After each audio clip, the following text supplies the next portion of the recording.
قرآن مجید میں ہے ان اللہ لا یستحی من الحق، کہ اللہ تعالیٰ حق بات بیان کرنے سے حیا نہیں کرتے۔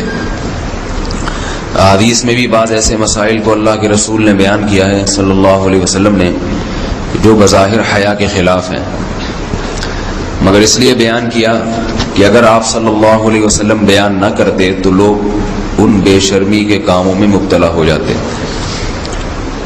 اسی وجہ سے میں بھی یہ ہمت کر رہا ہوں کہ ایک اور ایسا گناہ جس میں لوگ مبتلا ہیں، اور وہ ہے حیا کے خلاف، مگر ہے بہرحال شریعت کا مسئلہ اور لوگ اس میں گناہ میں مبتلا بھی ہیں، اس لیے بتانا ضروری ہے۔ وہ یہ ہے کہ لوگ شادی کے بعد بھی، آج کی نوجوان نسل زوجہ سے، بیوی سے غیر فطری طریقے سے ہم بستری کرتے ہیں۔ انٹرنیٹ پہ بیہودہ فلمیں دیکھتے ہیں تو جو چیز انگریزوں کی دیکھ رہے ہیں کہ ان کے کلچر آہستہ آہستہ میڈیا کے ذریعے ہمارے معاشرے میں بھی آ رہا ہے۔ اللہ کے رسول صلی اللہ علیہ وسلم نے لعنت فرمائی ہے، ایک روایت میں ہے کہ اللہ اس کی طرف دیکھے گا نہیں کہ جو اپنی زوجہ سے پچھلے راستے سے ہم بستری کرے گا۔ یہ بیماری بھی، یہ گندگی بھی لوگوں میں پھیلتی جا رہی ہے، خاص طور پہ جن کو لڑکوں سے بدفعلی کی عادت پڑ جائے تو وہ زوجہ سے فطری راستے سے ہم بستری نہیں کرتے۔ اللہ نے فرمایا کہ نساؤکم حرث لکم، یہ تمہاری زوجات ہیں، بیویاں ہیں، یہ نسل بڑھانے کے لیے ہیں۔ تو اسی راستے میں انسان اپنی خواہش کو پوری کر سکتا ہے جس راستے سے نسل بڑھتی ہے، اس کے علاوہ کسی اور راستے سے اپنی خواہش کو پورا کرنا یہ حرام ہے، گناہ کبیرہ ہے، گندگی ہے۔ ہمارے پاس کیسز آتے ہیں، ایک پاک دامن لڑکی کی شادی ہوتی ہے، لڑکا بھی بظاہر بڑا نیک، لیکن کیا ہے، لڑکا چونکہ ٹھرکی ہوتا ہے، شہوت کا درندہ ہوتا ہے، تو وہ یہ نہیں دیکھتا کہ میں اپنی بری خواہش مٹانے کے لیے میں اپنی زوجہ کو غیر فطری طریقے پر مجبور کیسے کر سکتا ہوں، تو مجبور کرتا ہے پھر اپنی بیوی کو۔ اس میں جو عورتیں زیادہ پاک دامن نہیں ہو، نیک نہ ہو، یا ان کو یہ ڈر ہو کہ طلاق ہو گئی تو ہم کہاں جائیں گے، وہ پھر اپنے شوہر کے ساتھ اسی غیر فطری طریقے پر آمادہ ہو جاتی ہیں، اور اس کا عذاب اور اس کا وبال یہ ہوتا ہے کہ کچھ دنوں میں ان کو بھی اسی کی لت پڑ جاتی ہے۔ انسان جب بھی کوئی غیر فطری راستہ اختیار کرتا ہے، آخرت کا عذاب تو بعد میں، دنیا کا عذاب یہ آتا ہے کہ پھر اس کو لذت فطرت میں آتی نہیں ہے، پھر جو راستہ اللہ نے رکھا اس میں اس کو لذت نہیں آئے گی، پھر وہ گندگی میں ہی گھسنے کی کوشش کرے گا، اس کی بھی فطرت خراب ہو جاتی ہے، اور جس کے ساتھ یہ بدفعلی کی جائے اس کی بھی فطرت خراب ہو جاتی ہے، وہ بھی پھر کسی کے قابل نہیں رہتے۔ تو اپنے جان پر رحم کرنا چاہیے۔ ہم انسان ہیں، ہم درندے نہیں ہیں، ہم گھوڑے نہیں ہیں، ہم گدھے نہیں ہیں، ہم جانور نہیں ہیں، ہم انگریز نہیں ہیں۔ انگریز نے تو حیا اور شرم کی تمام حدود کو توڑ دیا ہے، وہ تو درندے بن چکے ہیں، ہم تو درندے نہیں ہیں، ہم تو حلال کھاتے ہیں، پاک صاف رہنے کی کوشش کرتے ہیں، تو ہم ان کی جو کلچر دیکھ دیکھ کے ہم ویسے درندے بننے کی کوشش کیوں کریں؟ تو یہ بہت بڑا وبال ہے، بہت بڑی برائی ہے جو ہمارے معاشرے میں آہستہ آہستہ جڑ پکڑتی جا رہی ہے، اور اس سے بیماریاں بھی پھیلتی ہیں۔ غیر فطری طریقہ ہے، بیماریاں بھی پھیلتی ہیں۔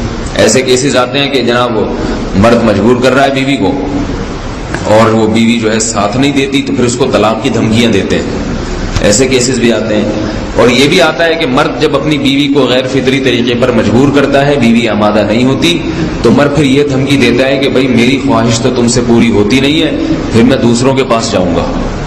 تو یاد رکھیں، جس عورت کا شوہر یہ دھمکی دے اس کو کہ میں زنا کروں گا اگر تم نے میری خواہش پوری نہیں کی غیر فطری طریقے سے، تو عورت اپنے شوہر سے کہہ دے کہ جاؤ تم کہیں اور جا کے منہ کالا کرو، تمہاری فطرت میں گندگی ہے تو یہ مجھے گندا بنانے کی کوشش نہ کرو، اس کو زنا کرنے دیں، وہ اللہ آخرت میں اس سے بھگتے گا۔ ہر بیماری کا اللہ نے علاج رکھا ہے۔ اللہ کے رسول صلی اللہ علیہ وسلم نے فرمایا، صحیح بخاری کی حدیث، ما انزل اللہ من داء الا انزل له دواء، کوئی بیماری ایسی نہیں ہے جو اللہ نے نازل کی ہو اور اس کے لیے دوا نہ رکھی ہو دنیا میں۔